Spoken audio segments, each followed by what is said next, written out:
هذا الفيديو لو واحد متوفي مديون والناس اللي بدها منه الدين، شوفوا طريقة العقوبة. راح اجيب لكم الترجمة اللي صارت بينه وبين الناس اللي دينته لهالشخص. هذا الأول ما شاء الله مبين عليه، عم بيقول له: يا ابن الحرام، كنت عم دينك، لكم ما ضل ليرة ما أعطيتك، وحلفت اللي أكسر العصاية عليك، وهي كسرت، اشهدوا يا ناس.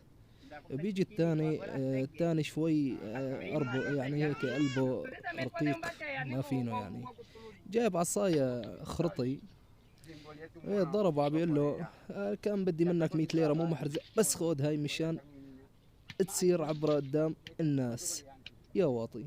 ليك عم يقرقره حتى ولا كأنه عم يضربه، هو على اساس حاسس. اجت هاي المرة مبين عليها مدينته شي محرز يعني، عرفتوا علي؟ شوف كل خبطة يعني.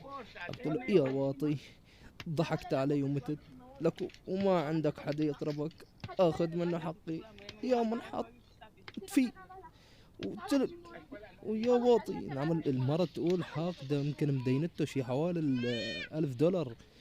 بيجي هذا الشاب مبين عليه كمان مدينه شي بسيط، يمكن شي 15 50 ليرة.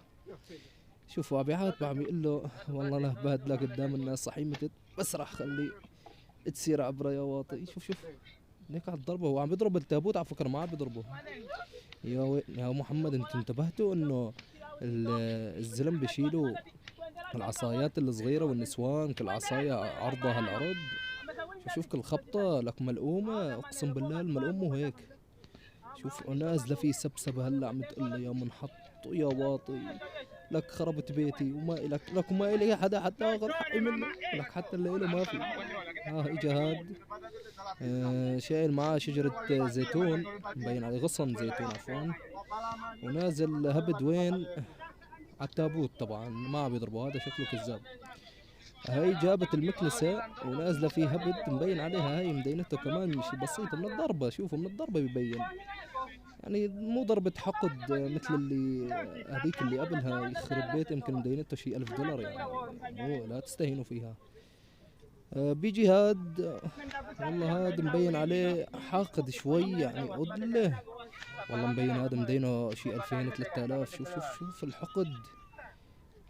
ايوه لما اجت الختيارة، والله الختيارة مبين من شكله صاحبة محل، لكو مدينته. شوف الخبط. ايوه روح.